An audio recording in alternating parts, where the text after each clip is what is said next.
many of us suffer from. It's really a failure to detect a certain kind of danger. I'm going to describe a scenario that I think is both terrifying and likely to occur. And that's not a good combination, as it turns out.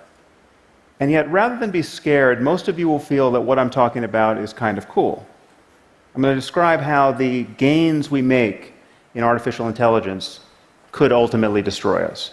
And in fact, I think it's very difficult to see how they won't destroy us or inspire us to destroy ourselves.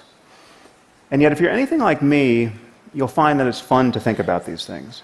And that response is part of the problem.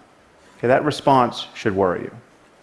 If I were to convince you in this talk that we were likely to suffer a global famine, either because of climate change or some other catastrophe, and that your grandchildren or their grandchildren are very likely to live like this, you wouldn't think, interesting, I like this TED Talk. Okay. Famine isn't fun. Death by science fiction, on the other hand, is fun. And one of the things that worries me most about the development of AI at this point is that we seem unable to marshal an appropriate emotional response to the dangers that lie ahead. I'm unable to marshal this response, and I'm giving this talk. It's as though we stand before two doors. Behind door number one, we stop making progress in building intelligent machines. Our computer hardware and software just stops getting better for some reason. Now take a moment to consider why this might happen. I mean, given how valuable intelligence and automation are, we will continue to improve our technology if we are at all able to. What could stop us from doing this? A full-scale nuclear war? A global pandemic? An asteroid impact? Justin Bieber becoming president of the United States?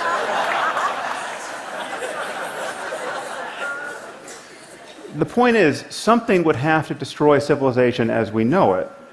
Okay, you have to imagine how bad it would have to be to prevent us from making improvements in our technology permanently, generation after generation. Almost by definition, this is the worst thing that's ever happened in human history. So the only alternative, and this is what lies behind door number two, is that we continue to improve our intelligent machines year after year after year. And at a certain point, we will build machines that are smarter than we are. And once we have machines that are smarter than we are, they will begin to improve themselves. And then we risk what the mathematician I.J. Good called an intelligence explosion, that the process could get away from us. Now, this is often caricatured, as I have here, as a fear that armies of malicious robots will attack us. But that isn't the most likely scenario. It's not that our machines will become spontaneously malevolent. The concern is really that we will build machines that are so much more competent than we are that the slightest divergence between their goals and our own could destroy us. Just think about how we relate to ants. Okay, we don't hate them. We don't go out of our way to harm them. In fact, sometimes we take pains not to harm them. We step over them on the sidewalk. But whenever their presence seriously conflicts with one of our goals, let's say when constructing a building like this one, we annihilate them without a qualm. Okay, the concern is that we will one day build machines that, whether they're conscious or not, could treat us with similar disregard. Now, I suspect this seems far-fetched to many of you. I bet there are those of you who doubt that superintelligent AI is possible, much less inevitable. Right, but then you must find something wrong with one of the following assumptions, and there are only three of them. Okay.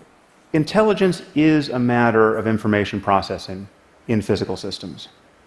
Okay, actually, this is a little bit more than an assumption. But we have already built narrow intelligence into our machines, and many of these machines perform at a level of superhuman intelligence already. And we know that mere matter can give rise to what is called general intelligence, an ability to think flexibly across multiple domains, because our brains have managed it, right?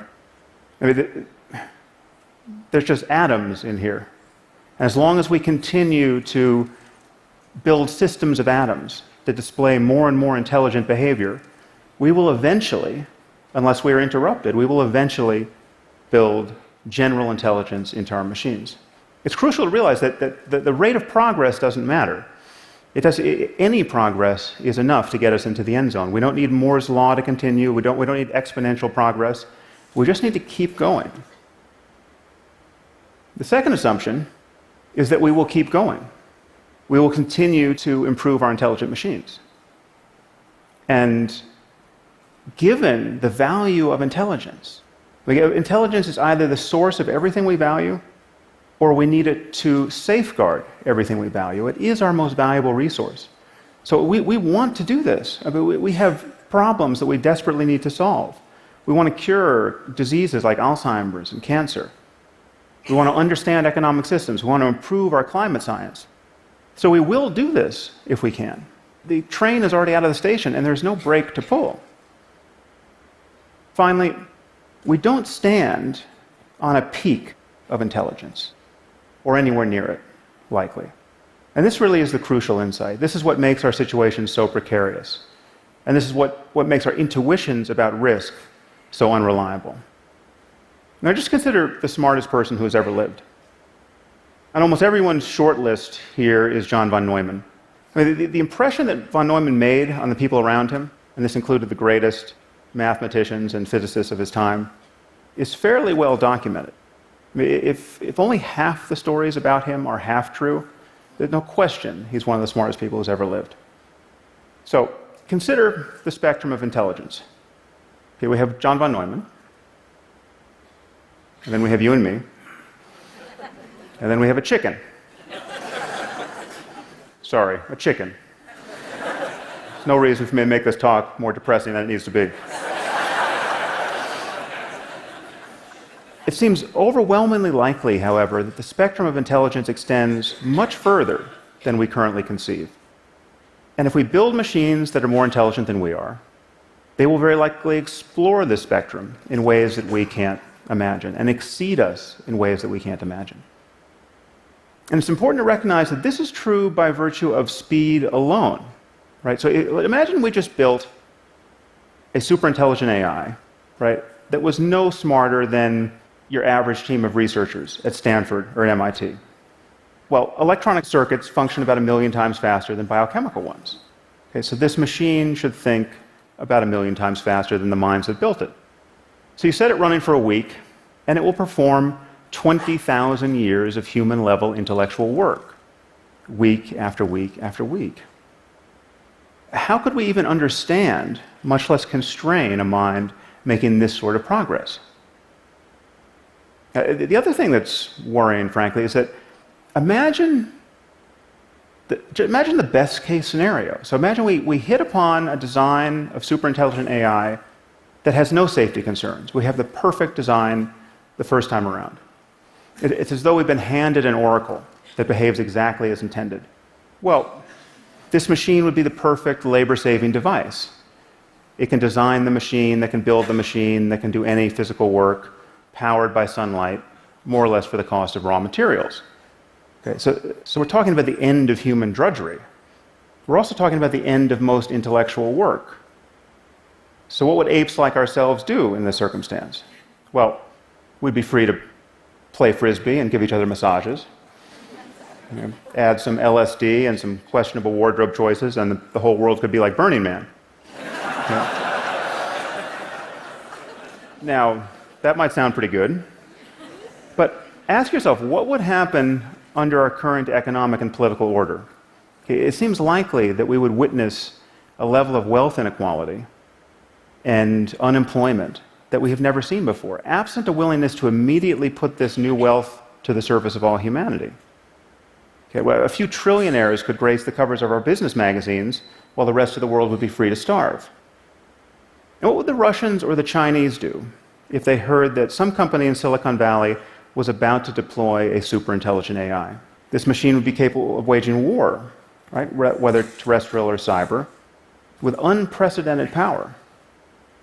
Now, this is a winner-take-all scenario. To be 6 months ahead of the competition here is to be 500,000 years ahead at a minimum. Okay, so it seems that even mere rumors of this kind of breakthrough could cause our species to go berserk. Now, one of the most frightening things, in my view, at this moment, are the kinds of things that AI researchers say when they want to be reassuring. Okay? And the most common reason we're told not to worry is time. This is all a long way off, don't you know? This is probably 50 or 100 years away.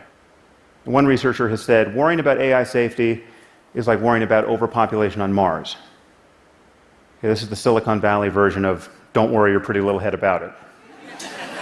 Okay, no one seems to notice that referencing the time horizon is a total non sequitur.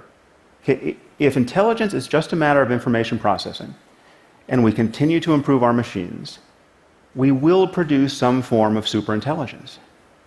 And we have no idea how long it will take us to create the conditions to do that safely. Let me say that again. We have no idea how long it will take us to create the conditions to do that safely. And if you haven't noticed, 50 years is not what it used to be. I mean, this is 50 years in months. This is how long we've had the iPhone. This is how long The Simpsons has been on television. 50 years is not that much time to meet one of the greatest challenges our species will ever face. And once again, we seem to be failing to have an appropriate emotional response to what we have every reason to believe is coming. The computer scientist Stuart Russell has a nice analogy here. He said, imagine that we received a message from an alien civilization, which read, "People of Earth, we will arrive on your planet in 50 years. Get ready." And now we're just counting down the months until the mothership lands? Okay. We would feel a little more urgency than we do. Another reason we're told not to worry is that these machines can't help but share our values because they will be literally extensions of ourselves. They'll be grafted onto our brains and will essentially become their limbic systems. Now, take a moment to consider that the safest and only prudent path forward recommended is to implant this technology directly into our brains. Now, this may in fact be the safest and only prudent path forward, but usually one's safety concerns about a technology have to be pretty much worked out before you stick it inside your head. Okay. The deeper problem is that building superintelligent AI on its own seems likely to be easier than building superintelligent AI and having a completed neuroscience that allows us to seamlessly integrate our minds with it. And given that the companies and governments doing this work are likely to perceive themselves to be in a race against all others, given that to win this race is to win the world, provided you don't destroy it in the next moment, then it seems likely that whatever is easier to do will get done first. Now, unfortunately, I don't have a solution to this problem, apart from recommending that more of us think about it. I think we need something like a Manhattan Project on the topic of artificial intelligence. Not to build it, because I think we'll inevitably do that, but to understand how to avoid an arms race and to build it in a way that is aligned with our interests. When you're talking about superintelligent AI that can make changes to itself, it seems that we only have one chance to get the initial conditions right. And even then, we will need to absorb the economic and political consequences of getting them right. But the moment we admit that information processing is the source of intelligence, that some appropriate computational system is what the basis of intelligence is, and we admit that we will improve these systems continuously, and we admit that the horizon of cognition very likely far exceeds what we currently know, then we have to admit that we're in the process of building some sort of God. Now would be a good time to make sure it's a God we can live with. Thank you very much.